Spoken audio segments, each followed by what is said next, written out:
আসসালামু আলাইকুম। দীর্ঘ 2 বছর হয়ে গেল আপনার আওয়ামী লীগকে ঠিকমতো বাম্বু দেওয়া হয় না। তো এই সুযোগে তারা একটু রিল্যাক্স পজিশনে আছে। অনেকদিন ধরে কিছু বলি না, তো সব শেষ।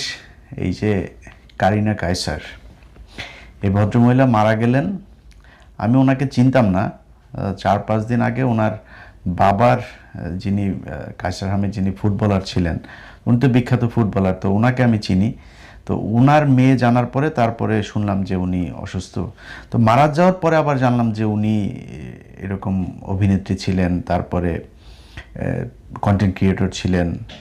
তারপর জুলাই যুদ্ধে ওনার ব্যাপক একটা অবদান ছিল, ভূমিকা ছিল। সেই কারণেই মূলত ওনাকে নিয়ে আওয়ামী লীগের লোকজন, আওয়ামী লীগের বিভিন্ন লোকজন, তারা পৈশাচিক আনন্দ উল্লাস প্রকাশ করেছে। এটা আমি সমস্যা মনে করি না। আমি আমার ফেসবুক পোস্টেও গতকালকে লিখেছি যে আওয়ামী লীগের লোকজন, আমি আল্লাহ আমাকে তো একদিন অবশ্যই নিয়ে যাবেন। তো আমি যেদিনই আল্লাহ আমাকে নিয়ে যাক, আমার মৃত্যুর পরে আওয়ামী লীগের লোকজন যদি আমার জন্য দোয়া করে, আমার হাসরের ময়দানে প্যাদানি খাইতে হবে। তোর জন্য আওয়ামী লীগ দোয়া করে কেন? আমার আর হিসাব কিছু নেই, ওরে পাড়া, দুজকে পাড়া, আর কোনো হিসাব নাই। আওয়ামী লীগের লোককে আমার মৃত্যুর পরে হাসতে হবে, উল্লাস করতে হবে, আমার জন্য খারাপ করতে হবে। ওরা তো দোয়া করবে না, ওদের ভগবানের কাছে যাবে। তো এটা হইল গিয়া আমার আমার অসিয়ত করে গেলাম, ধরতে পারেন এটা একটা। তো এখন এই আওয়ামী লীগের লোকজনের গত এই 2 দিনে যে আলোচনা একটা ঘটনা খুব প্রকটভাবে তারা নিয়ে এসেছে, যে তাদের লোকজন কয়েকদিন আগে যে মারাটারা যাইতো, ধরা পড়তো, জেলে যাইতো, এগুলো গেলে আমরা হাসাহাসি করতাম না, তাদের লোকজনের মারা হয়েছে এই গেল কয়েকদিনে। তো এগুলোরে তারা উদাহরণ হিসাবে টেনে এনেছে যে তারা এটা 24-এর পরে এটা করা হইতো, এই জন্য তারা এখন এই কারিনা কায়সার থেকে শুরু করে অন্য যারা কিনা তাদের বিরোধী পক্ষ, তাদের মৃত্যুতে তারা উল্লাস করবে, এরকম কারণ অনেকে আবার লেখালেখিও করেছে। তাদের কেন্দ্রীয় নেতা টেতা ছিল, এরকম অনেকে লিখেছেন। তো এখন আমাদের তো আবার বাংলাদেশি, আমরা তো গোল্ডফিশ নিয়ে দুনিয়ায় জন্মাইছি, তো যেই কারণে একটু মনে করায় দেওয়া আর কি, এই জন্য মূলত ভিডিওটা করতে আসলাম। দেখেন, ওরা 24-এর পর থেকে হিসাব টানছে। 24-এর পরে যা যা হয়েছে ওনাদের, এখন দেখবেন খুব স্যাড মিউজিক টিউজিক দিয়া। তারপরে এই যে 2 দিন আগে আপনার চোর, এই যে ইঞ্জিনিয়ার মোশাররফ, চোরের বাচ্চা, এই বদমাইশ হইল গিয়া মারা গেল। তো বদমাইশ মারা যাওয়ার পরে এখন কি জান্নাতে যাবে? এরা আবার জানাজাও দেয়। ওদের জানাজা দিস কেন? তোরা জানাজা নিস কেন? তোদের তো জানাজা দরকার নাই। তোরা সারা জীবন ইসলামের বিরুদ্ধে, মুসলমানদের বিরুদ্ধে কাজ করে আসলি, এখন আবার জানাজা জুড়াইতে আসছো কেন তোমরা? তোমাদের জানাজা দিতে হয়।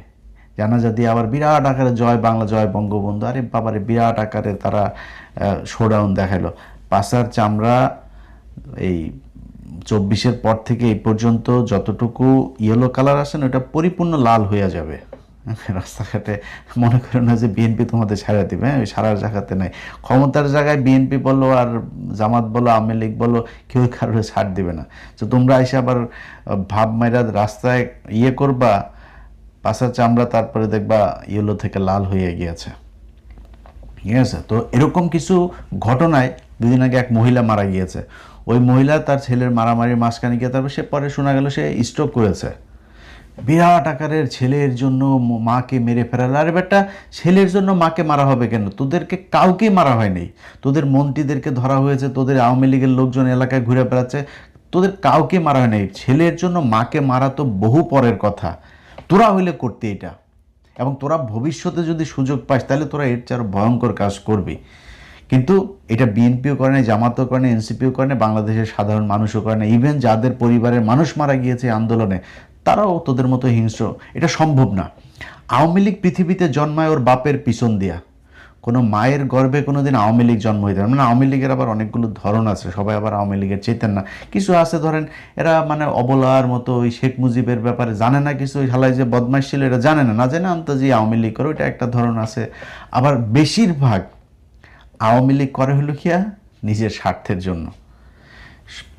রাজনীতিটা পুরোটাই স্বার্থ। দেখেন না, শেখ মুজিবের লোকজন এখন বিএনপির দলে চলে আসছে, জামাতের দলেও গিয়েছে, গিয়ে আবার মিটিং মিছিলের মধ্যে বক্তব্যের শেষে জয় বাংলা আবার জিপ টিপ কামড় দেওয়া, এরপরে আবার ঠিক করে, দেখেন না? সো বিষয়টা আসলে আইডিওলজিক্যাল, এটা হচ্ছে পুরোটাই একটা স্বার্থগত ব্যাপার, এবং এই স্বার্থের জন্যই মূলত তারা একবার আওয়ামী লীগ সাজে, একবার বিএনপি সাজে, জামাত সাজে, এনসিপি সাজে, আমতারেকের দলে গিয়েও তারা ভিড়েছে। তোদের মানে অবস্থাটা দেখ, তোরা মানে হুমকি দেশ এখন যে এই করে ফেলবি, ওই করে আসছি, এই সেই হাবি যাবি। তো লজ্জা শরম যদি তোরা কেউ আব্বা দুলাভাই খালু নানান কিছু ডাইকা বিএনপি জামাত এনসিপি আম তারেকের দলে গিয়াও তারপরে তোরা ভিড়ছিস,